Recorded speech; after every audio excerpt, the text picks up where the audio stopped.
part of being a researcher is just learning by doing. You can take academic classes, but then to actually learn how to do research.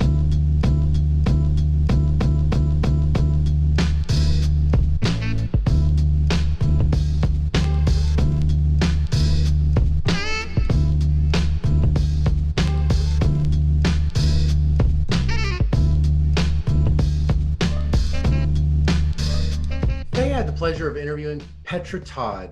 Petra Todd is the Edlin J. and Louise W. Kahn Term Professor of Economics at the University of Pennsylvania.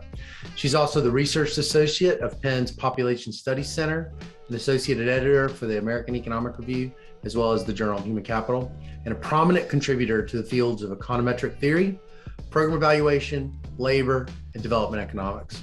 She's published many classics in economics, more than I can list right now. These include Tests for Racial Discrimination in Motor Vehicle Searches, the underlying identification assumptions for the regression discontinuity design, to a longstanding analysis of one of the first and largest conditional cash transfers in a developing country, Progressa. Today, we talked about what drew her to economics and econometrics, the impact that her advisor, Jim Heckman, had on her career, and her thoughts and opinions about the value of structural approaches to empirical questions and how that can improve and amplify what we learn from our empirical studies. My name is Scott Cunningham, and this is the Mixtape, the podcast. Okay, well, Dr. Petra Todd, it is a pleasure to have you here on the podcast. Could you tell for inviting me? Could you tell the listeners and the viewers, your name and where you work, and anything about yourself that they might not know? Okay. Yeah, I'm a professor at University of Pennsylvania. I have been there. I don't know. That's been my first job, so I've been there since 1996. My research is in the area of labor economics, econometrics, and development economics, kind of those three areas. Great. Okay, cool. All right, so I have an icebreaker exercise. I wanted to do a word phrase kind of association. I'm going to say some words and phrases, and I want you to tell me, this is like Rorschach test. What do you think when I say these things? Okay, so what do you think when I say the word econometrics? Matrix algebra. Matrix algebra. Okay. What about when I say University of Chicago?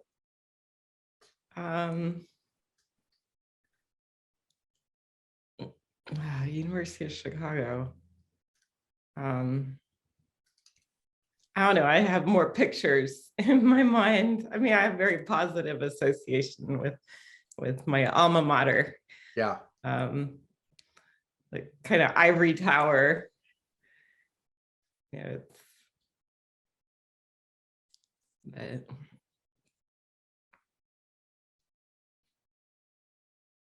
The University of Chicago. I think it's one of the premier institutions. So. Okay. Jim Heckman. Advisor. Advisor. Don Rubin. I don't know him. I think I only went and saw him give a talk once, but statistics. I mean, he's a statistician. Yeah. Okay. Causal inference. Treatment effects. Okay. And the tango. The tango. I work on that a lot. Staccato. Okay. All right. Great. Okay. So that's great. So I want to tell you my priors about you as a scholar, and I want to, and maybe in this talk, you can help me update. So I wrote this out. I consider you to be the dean of the structural school of econometrics. That's what I have in my mind. You're the dean of the structural school. You're sort of the head of it. You have sort of this kind of you and some other of your colleagues have done so much to kind of approach certain questions in this what's broadly called structural. So, but at the same time, when I say it, I have trouble with that because you have so many seminal works that I always associated with this reduced form. So like your work with Jeff Smith on matching, difference and differences with Heckman and Nakamura, your work with Hahn and Vanderklaw on regression discontinuity design, this Progressa major conditional cash transfer program. So I can't really understand how it all fits together when I come to you, because some authors kind of sort into one thing or another, and they're so closely associated with school, and you aren't. And so so I was wondering if today, as we're talking, you can kind of know that one of my, I hope that we can figure out, or I hope that you can help me figure out, is this whole structural versus reduced form discussion. I don't really understand it philosophically, what makes it distinct and where the comparative advantages are of one or another. And if it's even helpful to talk in terms of whether one is true or not true, and why one has been more successfully adopted or more widespreadly adopted by, non-econometricians than others. And so that's why I was hoping, I feel like you have this bird's eye view that I hope that we can talk about that. So that's kind of wanted to tell you to set you up where I'm thinking. But before we get into it, I wanted to talk a little bit about your past. So I was wondering, could you tell me where you grew up and what did you like doing as a kid? Well, I actually, where I grew up is not such an easy question because my dad was in the military and I lived in a lot of different places. So he was in the Army. So I was born in Maryland, but I think when I was 3 and 4 years old, my dad had to go to Vietnam. And my mother is German, so she took us to Germany. So then I lived in Bayreuth, which is like the city where Richard Wagner is from. So I lived there for a couple of years, and I think I started learning German before English even. But then when my dad came back from Vietnam, we relocated to Virginia. Yeah, well, actually, you know what? We lived in California at some point. I think when I was 2-year-old, I was born in Maryland, then we lived in California, then we went to Germany, then we came back to Virginia. Then I lived there for a couple of years. And then I kind of, spoke in English because I think nobody can understand me when I started elementary school. And so then my mom started talking English to me.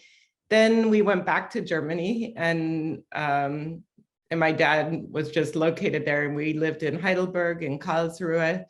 And then we came back to the US, back to Virginia. So I went to high school in Virginia.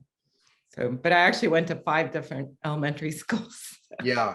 Was it difficult making all those transitions like that at such a, formative age socially? It was difficult because, I remember it was hard for me to get rid of all my toys. When I was 5 or 6 years old, I had just gotten these toys for Christmas that I really liked. And all of a sudden they were at our yard sale and I didn't really want to sell them. But yeah, I think it's difficult, but at the same time, it's really interesting because I got to travel a lot and, I still have relatives in Germany. So I got to hang out with my cousins. So I think it has pluses and minuses. Are you fluent in German now? I can fluently understand German, but I don't speak it that often. So I'm not fluent like a German person would be. Yeah. But, what were you interested in high school? This was in Virginia? Yeah. In high school. Yeah, what was your interest in high school? I was very academically oriented. I always liked math and computer science. I actually took a lot of comp sci. I was I was the only female on the computer team in high school. But I also liked foreign languages a lot. So I took like 2 languages in high school, and I went to a very good high school, so it gave me a good foundation. Well, I follow you on Facebook, and over the last several years, I just have deduced you love to dance a lot, and that you. But it's not like it's not the way that a lot of young people like to dance. It almost seems like competitive dancing. Is that accurate? It is. Yeah, I compete in ballroom dancing. Actually, last Friday I was competing in Atlantic City, and I've done a few. There are four styles of dancing. So lately I've been doing standard dancing, which is what they do. In Europe, they only have two styles of dancing, but standard dancing would be waltz, tango, foxtrot, Viennese waltz, and quick step. So I even danced. I took a lot of ballet, like 12 years of ballet as a child. So I loved dancing even when I was young. And, you know, ballet is hard to do as an adult, I think, but ballroom dancing is something that, you know, it's very good exercise. It's actually very enjoyable.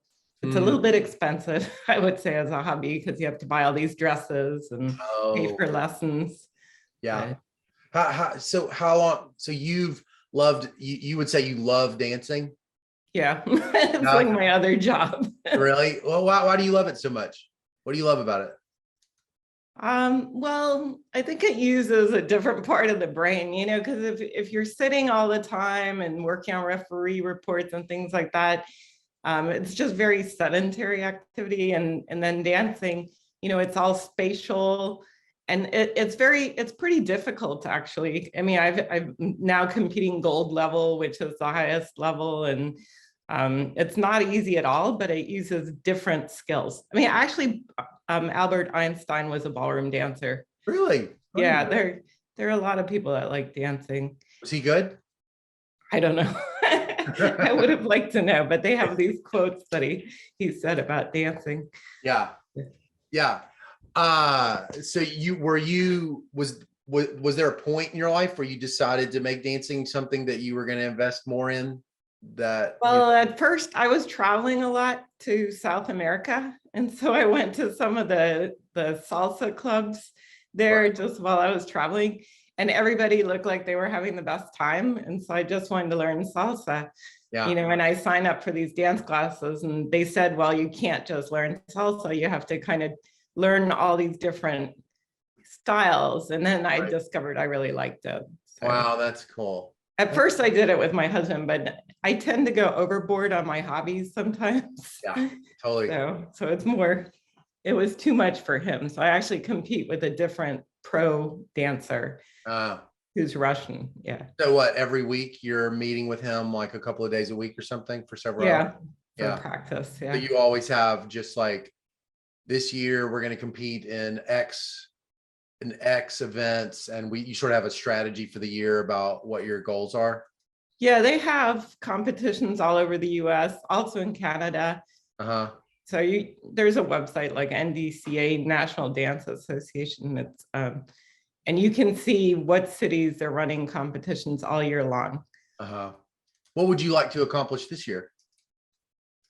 Well, I mean, my main goal is just to improve, like continually improve. And I mean, of course, if you go to competition, you want to win. Some of it is actually for money, but you know, like you can win $200 or something if you, but usually it's just trying to win, trying to do your best, you know, but it's more of a personal, just that you want to improve. And sometimes we do little shows. Yeah. Yeah. Yeah. Well, how did you get into economics in the first place? Well, my dad was an operations research analyst in the military, and that's kind of close actually to economics so he took economics and he suggested that I would like it. Yeah. And so that's why, because in high school, we didn't have any economics classes, but that's why I started taking econ. I mean, one of my friends, her dad was an economist, and he was the assistant secretary of the interior. And I was always very impressed with, you know, because I went to his office. And so it just seemed to me something that was a good field, you know, if you want to be successful, just from the people I knew. And my dad encouraged me.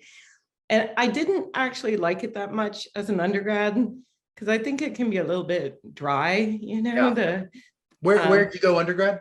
I went to UVA. You went to Virginia. Okay. And you found it a little bit dry. Okay. Yeah, just the initial classes I wasn't super excited about. But then when I started taking statistics and econometrics, I really loved those classes. And then it also seemed like I had a lot of aptitude for doing economics, and I also liked, if I hadn't done economics, I probably would have done computer science. I really liked computer science too. How could you tell what would you say to your young self? Oh, you have aptitude, and here's the evidence for that aptitude. What would you have pointed out to them? Well, I mean, it just didn't require that much effort. I could do really well in the classes without having to work super hard. Like it wasn't a struggle for me. And I got kind of excited about the material. Right. I mean, I was super excited when I took my first mathematical statistics course. That was one of my favorite courses as an undergrad. Yeah. So what, so the experiences you're describing, are we talking about problem sets, intermediate, micro? Yeah, and exams and problem sets. And I did a nice research paper as an undergrad with Stephen Stern. Yeah. And we eventually got that published. I liked it. And then when I went to grad school, I actually liked it more, because I thought that was very exciting. But even in grad school, I started off thinking I wanted to do macro and finance. Like I didn't really know what I wanted to do. But then after I took the courses, I realized I was better in micro and econometrics. But I bet you a lot, it seems like a lot of people can sort out of macro because it's like really hard, but I bet I'm curious what was it that made you sort out? Because you had the competency to do really anything. So what was it you liked? What was it you didn't like as much about macro and did find this draw to micro? Well, I think it's more concrete, that you can just imagine individuals making decisions, about schooling, about marriage, about fertility. It's something that's very concrete the way you model it. Whereas the macro, it just seemed to be more disagreements about how you model things and the objects, GDP or whatever. It's not quite as concrete in terms of, but I just found the classes were easier. Like when I took Gary Becker's class, I got very excited. So I sort of always went in the area where I felt I had more aptitude. Yeah. And then actually Jim Heckman wasn't there my first year. So I had him the second year. I think he was visiting Yale, and I got very excited when I took his class. Like he was teaching a class in discrete choice analysis. So then I realized like I really like this person, and I went to work with this person. Wow. What was it like? What were your expectations like when you were going to Chicago, and how did that like, what changed about you? What was sort of what was that journey like for you over that whole period of time? Actually, when I went to Chicago, I was kind of clueless, I would say, because my undergrad advisors did not really tell me about the core exam. Like Chicago at that time was failing about half the people after the first year exams. So it was a super tough place, and I think everybody wanted me to go there, but they didn't want to scare me, because if they would tell me the truth about that, it was actually not easy at all. So I went there and I didn't really know how hard it was. And then of course, I quickly found out that they have these exams and about half the people are failing them. And so it was a pretty brutal environment, to be honest, because it was the first time I was far from home, because my parents were in Virginia and all of a sudden living in south side of Chicago, it was not easy at all. And then the weather was brutally cold when I was there. And then the classes were really tough. So it's kind of boot camp. to go there.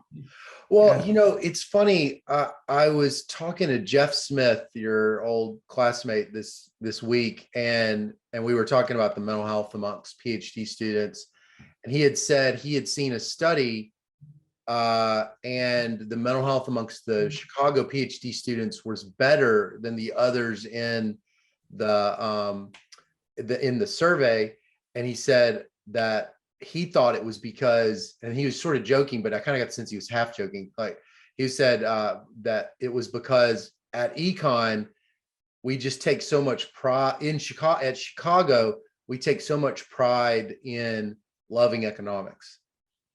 I was wondering what you thought when you hear him say something like with an anecdote like that. Does that sound? No, that's true. I mean, people really worshiped economics, and the economics department was held just in the highest regard, and so many Nobel Prize winners. And I think everybody was very proud to be associated with that department, for sure. Yeah. And the people are super intense, everybody's very strongly devoted to their research. And right. I mean, and even though the work was hard, and you work a lot of hours, but I got the feeling that my advisor was working always twice as hard as me. Jim Heckman works incredibly hard. Mm-hmm. So I never felt that I could complain because he was working the hardest of all. So. Right. Well, tell me about that relationship. How did you and Professor Heckman first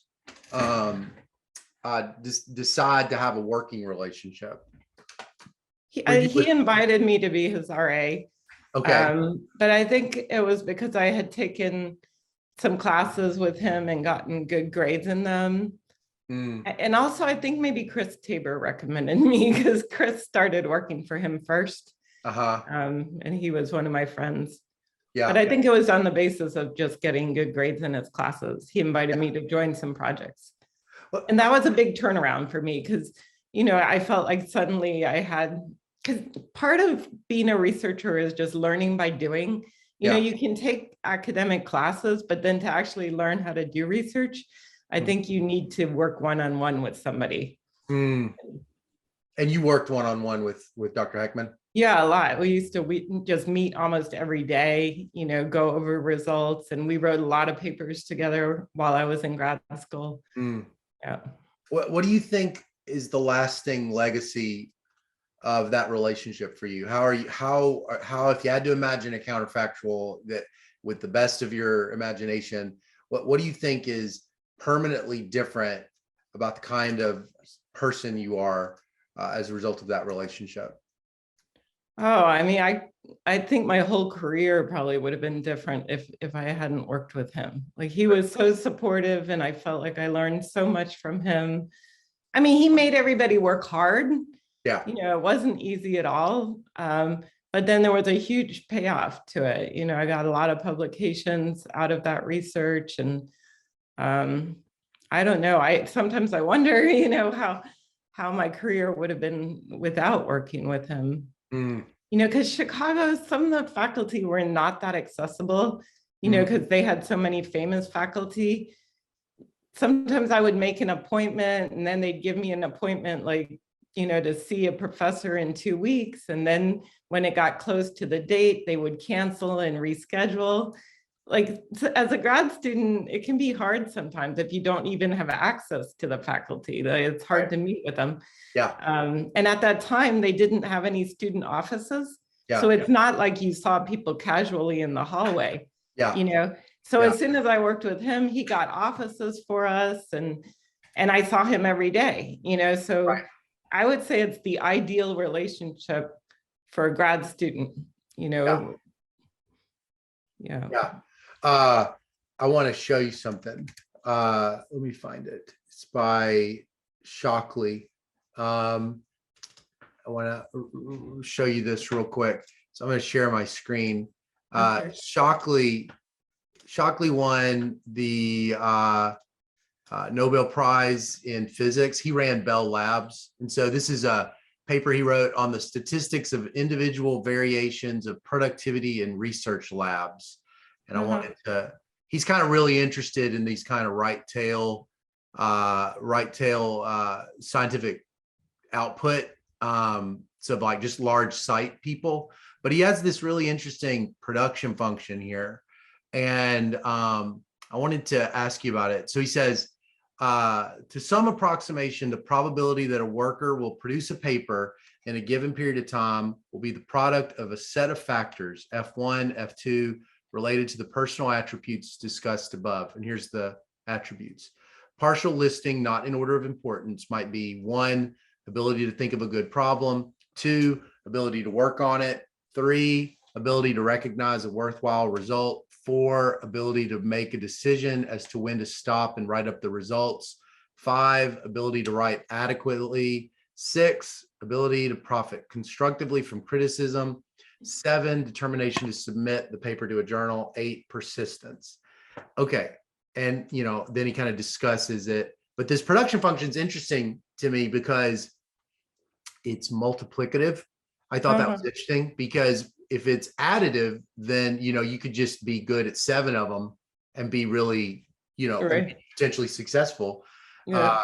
But it's multiplicative. So you have to be good at all of them, or at least the team does. And, you know, and so I was kind of wondering, you know, I see you as like Shockley, this high, right, you know, elite level economist. And I was curious, what exactly is your production function? What are the non-cognitive skills that you have that if in your mind really are responsible for that, you know, that might not be you know, that what of it, first of all, is what do you think is for you the few things that a person has to have, and what are, you know, like that are kind of general like this, and then what are yours, and when did you figure it out?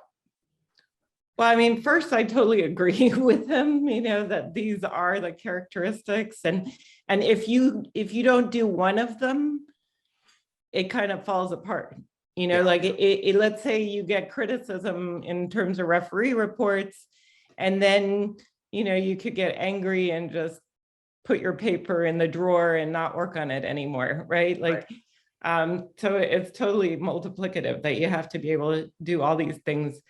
I would say, like, I like to work on projects independently. I mean, even as a child, I used to have these little projects that I would do, and I'd work all summer, you know, on doing something that I was interested in. And I always think of being an economics professor and doing, you know, more research focused as kind of like being self-employed. Yeah. And a little bit more like being an artist, you know, because your paper is your creation. You know, you have this data set, and you have to decide what you're going to do with these data and what you're going to present about these data. And I like writing. I was an English major also as an undergrad. So was I. Yeah, so I enjoy writing and the whole process of, I think it's kind of artistic producing a paper. And I think it's wonderful to have a job that's self-directed. Yeah. You know, nobody's telling you exactly what to do, and you get to work on what you want to work on. Yeah. So I view it as a huge privilege to even have this type of job. Yeah. And so therefore, I think I'm just kind of happy, you know, doing my work. And you have to have curiosity. Yeah. Because, you know, I'm motivated a lot by wanting to know the answer to some question. Like recently, I've been working on like whether conditional cash transfers improve test scores, you know, because there was a lot of work showing that they improve school attendance, but we don't really know the effect on test scores. Right. You know, how much did that translate into learning? Yeah. And so I really want to know the answer, you know, and I would say you have to have a curiosity about the topics that you're working on. I always tell my students that you have to have some passion for the question that you're looking at, because you're going to be looking at it for a long time. A long time. Yeah. Yeah. Yeah. So that they shouldn't just pick, you know, any topic. They should pick something that they really are interested in. Right. Sort of a time horizon kind of mindset. This is something I could see myself doing for a while, because I'm going to have to do it for a while. Yeah, but I Right. think some people don't have this. I mean, even my husband is not a totally self-directed type of person. I mean, he works at just a regular company, where they have projects and he works on their projects, but I don't think that he would enjoy a job where he just totally has to, Yeah. think himself about what things to work on. I Yeah. think some people are that way. They're more like entrepreneurial, Hmm. but I think of it more like self-employment. Yeah.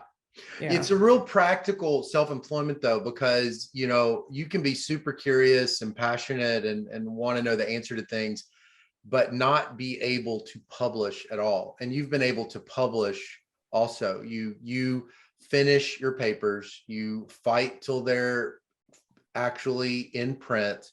And that seems like it moves beyond curiosity. It's almost more of like just kind of being conscientious, or just like, I will complete my tasks.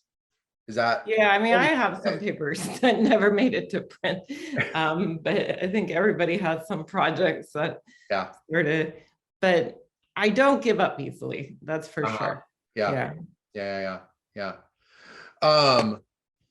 This Progressa project, this kind of getting back to this original comment I made, which is that when I just like, if I didn't associate you with structural work and labor, I would look at you topically, and I would say, well, she's made such massive contributions to the design-based causal inference. This is what the word I've been using lately, is this thing I heard Card say. And so matching and diff and an RDD and then these experiments.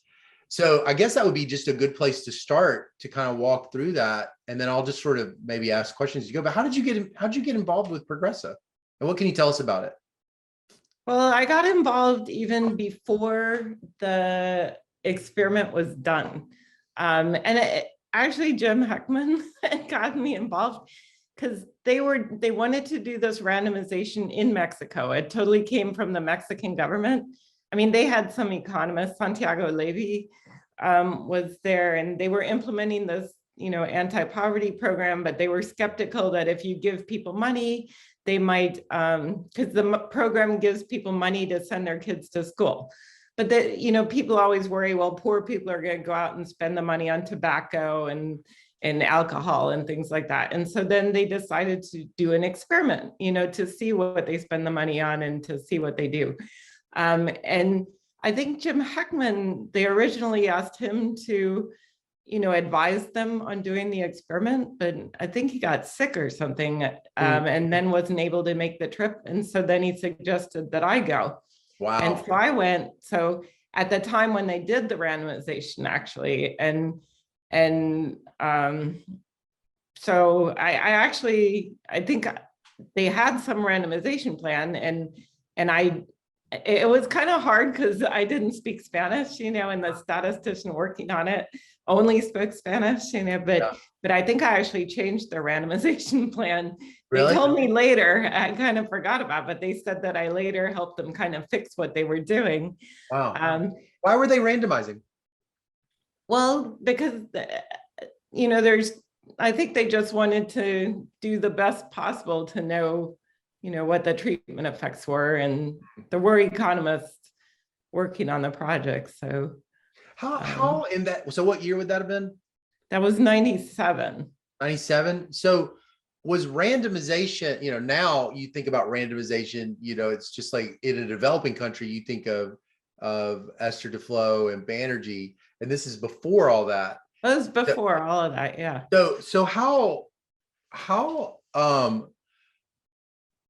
widespread was it that an economist involved would say, yes, we need to randomize, and this is a great idea? I mean, is it something that, I should just know that it's always been that way with economists, or no? what? Well, there were some big social experiments in the US, that they randomized these job training programs like JTPA, or NSW was before JTPA, and or the negative income tax experiments. There were some RCTs, but I don't think there were any like of such a big scale for sure. Like they randomized 506 villages.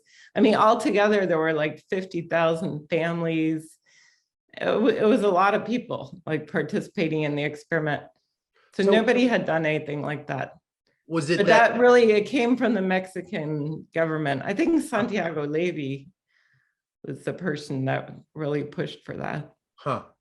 So what was the reaction that you got from the economics community when when you began to describe such a large RCT in the results? I'm curious now about the early reaction to results about conditional cash transfers, and separately with it being in an RCT.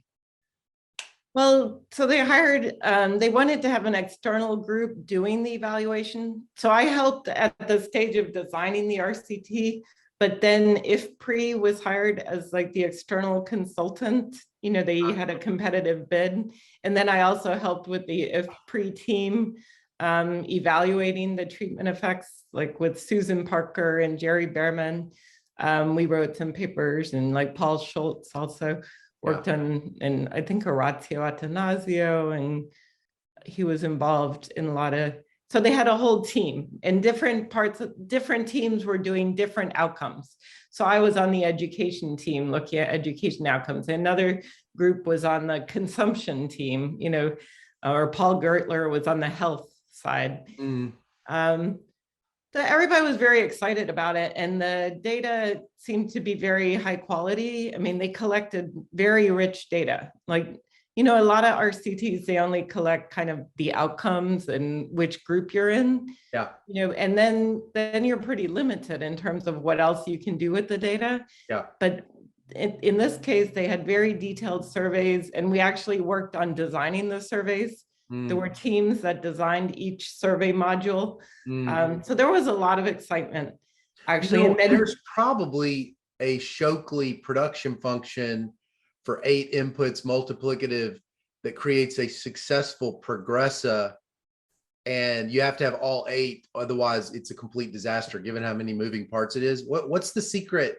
What's the secret for why this turned out to be such a successful experiment?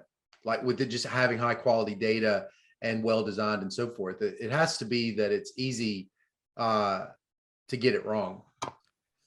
I think the secret was they just had very good people working on it. It was a small team, actually. The Progressa team was not a huge team, but they were just very devoted to what they were doing, and I think they wanted to have a good anti-poverty program. Yeah. Because it was really helping the poorest individuals. And so I think there was just a lot of dedication and a lot of very smart people working on it. Yeah. And then the outside teams also, they tried to get the best people in all the different areas, like the leading researchers that had a lot of experience designing surveys, so I think it was just putting together very good people to work on it. Okay, sorry. So you were saying that you had all these different things, and the reaction from the community when you were. Well, so the results were pretty positive. It really did increase education a lot. It had a lot of benefits. I mean, there was also a health component, and they document a lot of health benefits. Concerns about the consumption. People thought people would like spend more money on alcohol or whatever, but it turned out they spend more money on like shoes for kids so that they could go to school, and they spent more money on protein, like increasing protein consumption in their diet. So the results were very positive. And so then the World Bank started to support these programs as well. And then a lot of countries were, impressed by the evidence, and a lot of other countries adopted similar programs. So it started spreading to all different countries. And like Norbert Shady has a book where he reviews, different countries where similar programs were adopted, and it's now in 60 different countries, like all around the world. They have these types of programs. Yeah. So it was very influential. Yeah, I bet that was really meaningful to be a part of that. Yeah, I feel like that's one of the most important things that I worked on, actually. Wow. Yeah, because millions of people now participate in these types of programs. But you're still occasionally writing papers on Progressa, that's correct? Yeah, I mean, now I'm even working, the name changed over time. So now it was called Prospera. It was called Oportunidades. So now we're writing a paper looking at the test score outcomes, Yeah. which we never had before, like administrative data on test scores. Do you feel like the science of physical randomization is something that you've been really surprised by how you've grown as a scientist in terms of what you've learned about the science of physical experimentation? Or was it something that, you really, I mean, I know you learned a lot about the economics of it, the economics of the CCT of Progressa, but do you feel like you've just also accumulated so much original human capital that you wouldn't have had about just experimentation? I did have to just read some books about how you run. I did I designed Progressa, we did a simple randomization actually, because there were 506 villages. So we just did simple treatment and control randomization without any sort of, blocking or, but later I designed another experiment. We did this experiment in Mexican high schools where we didn't have as many units. And so then we actually did some blocking and I had to invest more in trying to figure out the best way to do it. Yeah. Okay.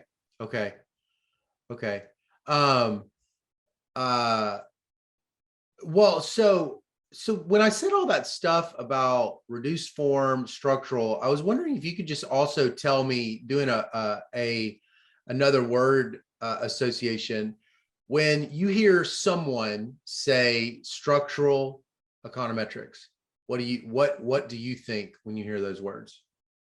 Like that it's model based. Model based. What does that mean to you? That there's an economic model that's closely tied to the empirical work. I see. Okay. And so when you hear someone say reduced form econometrics, what do you hear? What does that make you think? So to be honest, I don't like to call it reduced form. So reduced form, when those words were first used, reduced form was reduced from a model. Like, let's say the original model had alpha and beta. Yeah. But the estimation was not able to recover alpha and beta. It could only recover the ratio alpha divided by beta. Right. That's a reduced form, like from the original model. Like you were able to recover some combination of parameters, but not all the parameters from the model. Yeah. So reduced form normally was in reference to a model. Yeah. Right. Nowadays, people use that language very casually, but I always think reduced form of what? Like if you don't have a model, then how could what you're doing be called reduced form analysis? So I tend to call it non-structural analysis, Non-structural. Yeah. But I know like people use that terminology very casually. Yeah. But I think the idea that it's a reduced form from a model has actually been kind of lost. Yeah. Because it doesn't make sense. Reduced form from what? Right. So there was this speech, you probably saw it, David Card gave this speech in 2014 at Michigan, and it's about the history of the model in empirical microeconomics. And he basically talks about three distinct stages. One, he calls it the approximating model. And this was kind of like Becker or Menser, where you would have an economic model, and then you might just run much simpler regressions, kind of like, regress education or regress earnings onto education. And then you have what he calls the complete model. And then he's got what essentially sounds like the Princeton tradition of the focusing on physical treatment assignment and but not without reference to the model. And I guess I was wondering, what exactly from your bird's eye view makes this tension between structural econometrics and non-structural approaches what is, first of all, do you ever sense that there is methodological disagreements and between these two groups, and why are they there, and what's your just overall sense of what is going on? So to be honest, in my mind, there is not, I agree with you that there are disagreements, but I actually don't think of them as competing approaches at all. You know, like I have nothing against a causal effects analysis. I just think that, you know, learning about existing treatments is only one of many things that economists are interested in doing. Right. You know, ideally, you would like to be able to design a program before you implement it. Yeah. You know, it's very expensive to just say, oh, I'll try this program without having any idea what the effects will be.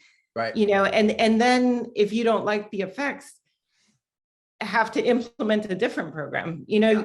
we need to be able to forecast the effects of programs before we put them in place. And then we need to be able to optimally choose parameters of the program. Like you may be interested in 10 different versions of the program. You cannot implement all 10 of them. You know, you need to be able to learn about varying things like program design parameters without actually implementing that version. Right. You know, so the questions that you can answer with structural work are much different from the questions that are answered in causal analysis. So like if all I wanted to know is a treatment effect for a treatment that was implemented, yeah, there's no problem with doing RCT. You know, I think RCT would be the best. If you don't have an RCT, you know, or maybe there are probably, you know, RCTs in economics, they go wrong a lot of times because you can't force people to do things and people don't respond to your survey. And, you know, it's not like an RCT in biology where you have mice and you can fully control what they're doing. Yeah. You know, people don't always comply with what you want them to do. Like they don't take the treatment, they don't respond to your survey. And so a lot of times you're left with sort of non-experimental data anyways. Right. You know, but if I was interested only in a treatment effect, yeah, I would be very, you know, comfortable with using any of those methods, like difference and difference. I'm working on project now. It's like difference and difference RD analysis. Mm-hmm. But I feel like that's only one part of our toolkit. Yeah. You know, the structural analysis lets you answer so many more different questions. Yeah. So if I, you know, in the early literature, let's say when they were developing discrete choice analysis, like Dan McFadden, he helped them predict the demand for the BART subway in San Francisco, you know, before they built the subway. Right. You know, like when you do transportation analysis, you cannot build a subway and then say, oh, I don't want it here, I'm going to move it somewhere else. Like you have to, you know, forecast what will the demand be if I put it here. Yeah. You know, and in marketing analysis, they forecast the demand for new goods all the time. So there's so many questions that economists would like to be able to answer, or extrapolating programs to new populations, or maybe seeing what's the effect of a program if it's in place for 10 years. You can't normally run an experiment for 10 years. You know, usually experiments are kind of short term. So I just feel like that's only part of our toolkit. So like when I teach all those methods. You know, I do program evaluation, and I teach a lot of those like diff and RD and matching and RCTs, how you design RCTs. But then I also teach how to use a model to design a program, to evaluate variations of program parameters, you know, and to implement the models, you need to have good data, you know, because you're trying to specify the choice sets and the constraints that people face, you know. So a lot of times in RCTs, they don't collect very good data. Like they'll just collect the outcome variable and who got treated. Yeah. Yeah. And then you're very limited, like what you can learn. So the nice thing about the Progressa experiment, they actually collected a lot of survey data. You could do the modeling, plus you could do the whatever reduced form type analysis.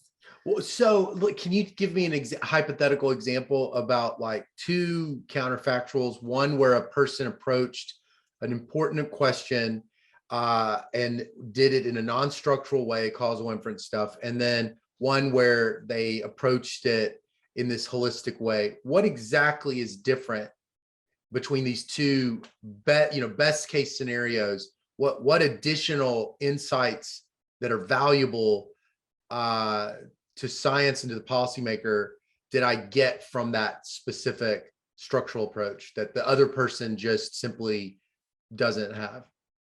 Well, like let's say with Progressa, they were looking at effects on school enrollment and educational achievement. So the RCT was pretty well designed RCT, and it found an increased 0.6 years of education on average.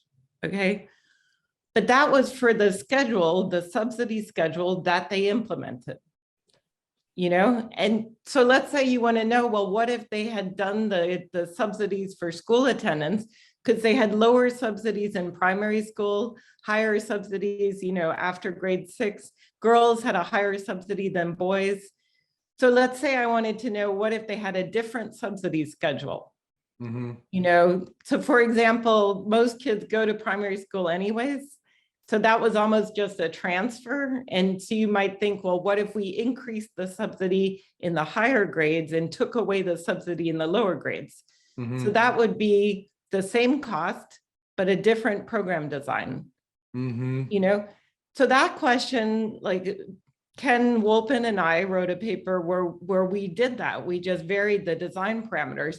And actually, Costas Magira and Orazio Atanasio and Ana Santiago, they also wrote a paper where they varied in similar ways. It was a different model, but they also varied the design parameters, looking at like taking away the early subsidies and transferring that money to the later grades.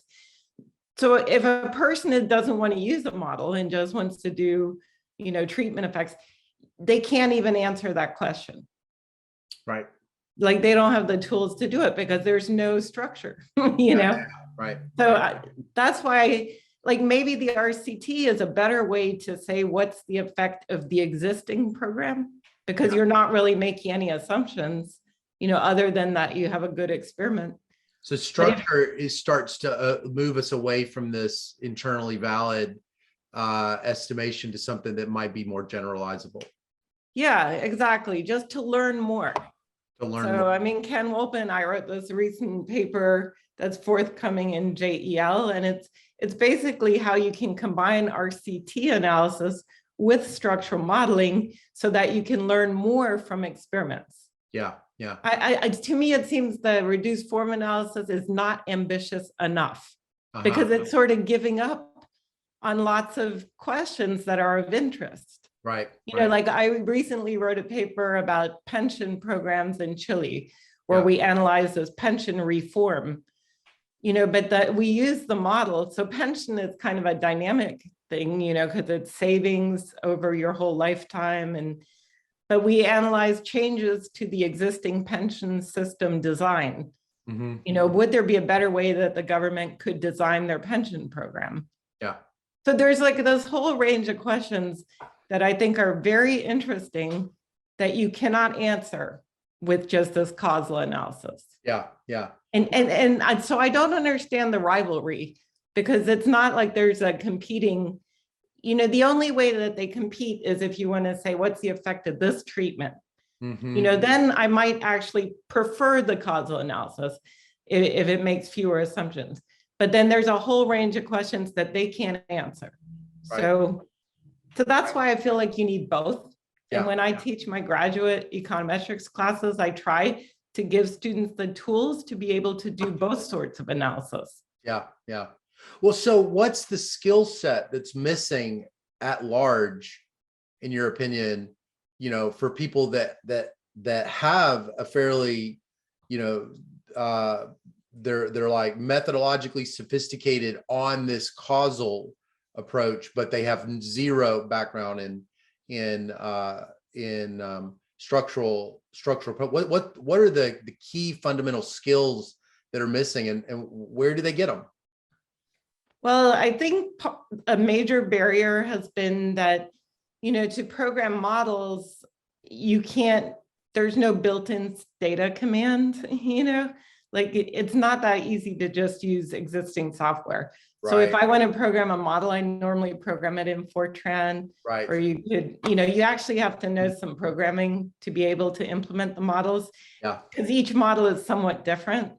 Yeah. So there's not a lot of built-in. So I think that's a big barrier, because things that are easier to implement are more quickly adopted. Totally. Yeah. And then of course there is disagreement about which is the best model, and I think it's still sort of in its infancy, because when these models were first developed in the mid 80s, programming was just kind of starting, that people had their own computers. And so at first it was very tough to implement any of the models because the computers were not good enough. Yeah. Nowadays, the computers, have gotten so much better, and we have parallel processing, parallel optimizers. So you can actually implement very sophisticated models, but you have to kind of know how to program the models. So it's both, there's a programming skill, and it's not just the programming of knowing how to program in R or something, or programming data. It's a particular kind of, human capital that's like Fortran. Well, you could do it in R. It's just R might not be fast enough. It depends what kind of model. Like if you had a dynamic model, I mean, first of all, the models, you have to understand like how it works, how you solve the models. There are different techniques. Yeah. But many of our grad students do learn it. So I don't think it's like insurmountable. I've seen tons of students learn it and do it. But it does require some, dedication to learn it. Yeah. And I would say a lot of schools don't have a lot of structural people teaching the material. Yeah. Yeah. So that's why the people that do structural work normally learned it from somebody. Yeah. And I learned it mainly from Ken Wolpen, because when I was a grad student, I didn't do a lot of structural work. Like, even though Heckman does that kind of work, but the things that I worked on with him were not very structural. So that's why I learned more causal analysis with him. But then Ken Wolpen is very structural. And so I learned a lot of those techniques from him. Yeah. I learned a lot as an assistant professor working with him. I see. Yeah. Well, I have one last question because it's at the top of the hour. So I'm going to end with another a little playful exercise. I want you to imagine there's a burning building, and inside the building is everything we know about economics and everything we know about econometrics, and everything we know about dancing. And you can only retrieve one of these books. Which one are you going to retrieve and why? The econometrics. You're going to take the econometrics? Okay. How come? Actually, most of the things about dancing, I don't think it's written down. Yeah. A lot of it seems to be, just people the way people learn dancing, they have these expert coaches that fly around. It's actually really hard to describe it in writing. Yeah. It's an apprentice, like an apprenticing kind of model. Yeah. Yeah. So the whatever book was in that building wasn't probably any good. No, I mean, dancing is just my hobby. I'm very devoted to economics. So. Yeah. Well, it is really nice to talk to you, and this was a lot of fun. I learned a lot from our conversation.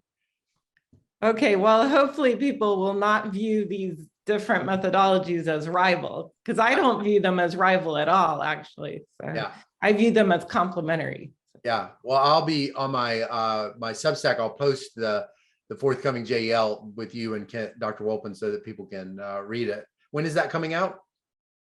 Well, I mean, I thought it would already be out. So because it was accepted already a couple of years ago. So I don't know. They must have a long backlog. It's on your website? I don't know if it's on my website. I'd have to look. My website is not always the most up to date. Okay. All right. Well, it was nice to talk to you. Talk to you, Petra. Okay. Good to talk to you, Scott. Thank you.